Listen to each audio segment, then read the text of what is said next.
আসসালামু আলাইকুম, কেমন আছেন সবাই? আলহামদুলিল্লাহ আমি অনেক ভালো আছি।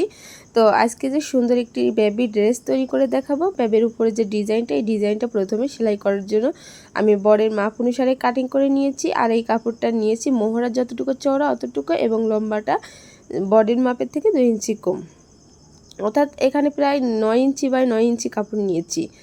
তো একটা ছোটো বেবির জন্য এরকম মাপ নিতে হবে। আর 1.5 ইঞ্চি ফাঁক করে এভাবে স্কেল দিয়ে কোনাকুনি করে দাগ করে নিতে হবে।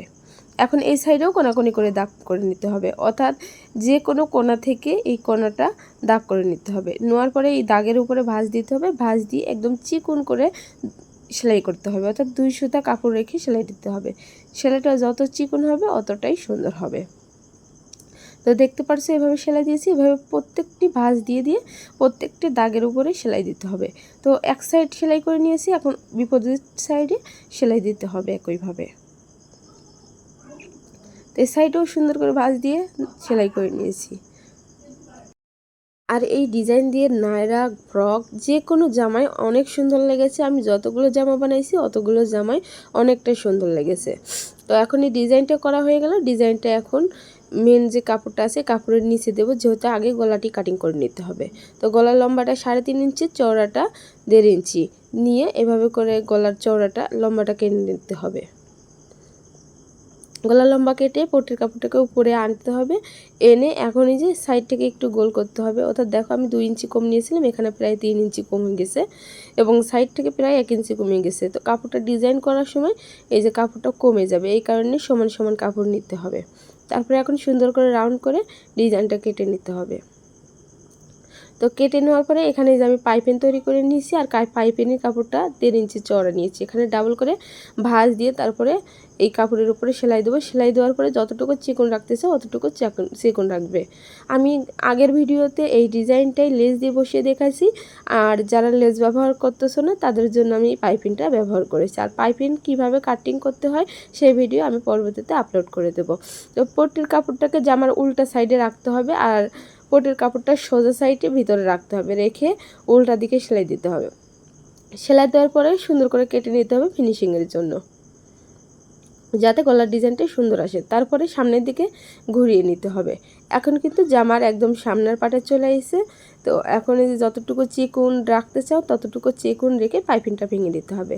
আর পাইপিংয়ের কাপড়টা অবশ্যই একদম কোনাকুনি করে কাটতে হবে, নাহলে কিন্তু পাইপিনের কাপড়টা সুন্দর করে এর সাথে সেলাই অ্যাডজাস্ট হবে না। তো এখন আমাদের সেলাই কমপ্লিট। এখন এর উপরে কিছু মুক্তা পুঁতি দিয়ে সেলাই করে নেব। তো আমি মাছ পয়েন্টে সবগুলোই দিয়েছি। মাছ পয়েন্টে দেওয়ার পরে অনেক সুন্দর লাগতেছে। তো তোমাদের কাছে কেমন লেগেছে অবশ্যই কমেন্টে জানাবে। একটি ড্রেসের জামার গলার পার্ট এবং হাতার পার্টই কিন্তু মেন পার্ট। তো প্রথমে আমি হাতাটা ঘটি হাতা কেটে নিয়েছি। 11 ইঞ্চির চওড়া কাপড় আছে, আর এখানে 4 ভাঁজে আছে, আর লম্বাটা 4.5 ইঞ্চি, আর এই সাইডে 2 ইঞ্চি রেখেছি। আর পটির কাপড়টা 3.5 ইঞ্চি এবং 5 ইঞ্চি লম্বা, অর্থাৎ এই হাতাটা তোমরা লম্বা বা ছোট যেভাবে ইচ্ছে সেভাবে করতে পারো। তো এক কালারের কাপড়ের উপরে আমি বসিয়ে দিলাম। আর প্রিন্টের কাপড়টা আমি কিন্তু এখান থেকে প্রায় 1/2 ইঞ্চি কাপড় বেশি নিয়েছি, যেহেতু আমি এখানে চিকন পাইপিং দেবো এই কারণে 1/2 ইঞ্চি বেশি নিয়েছি। এখন একদম মাথাতে সেলাই দিয়ে নেব। তো গলার পটির কাপড়ের সাথে মেলানোর জন্য আমি এক কালার কাপড় অ্যাড করেছি হাতাতে। এখন উল্টে সোজা করে নেব। সোজা করে নিয়ে যতটুকু চিকন রাখতে চাও পাইপিংটা ঠিক ততটুকু রেখে একদম পাইপিনের কোনা দিয়ে সেলাই দিতে হবে। এতে করে যে নিচের পার্টটি রয়েছে নিচের পার্টটিও সুন্দর করে অ্যাটাচড হয়ে যাবে। এখন ঘটি হাতার যে উপরের পার্ট রয়েছে এটা মোহরির অংশে কুচি দিয়ে নেব। তো কুচি দেওয়ার পরে এখন নিচের যে হাতাটা তৈরি করেছিলাম এই হাতার উপরে এই কুচির কাপড়টা বসিয়ে দেব। কুচি দিয়ে বসিয়ে সেলাই করে নেওয়ার পরে আমাদের হাতাটা কমপ্লিট। শুধু উপরে লাগিয়ে নিলে কিন্তু হাতাটা হবে। আর এই হাতাটা কিন্তু অনেক অনেক সুন্দর লাগে, আর বিশেষ করে যে গলার ডিজাইনের সাথে এই হাতাটা অনেক চমৎকার লাগে। তো আমাদের কাছে কেমন লেগেছে অবশ্যই কমেন্টে জানাবে। তো মাছ পয়েন্টে একদম কাটচিহ্ন দিয়ে নিলাম, এতে করে কুচি দেওয়ার সময় সুবিধা হবে।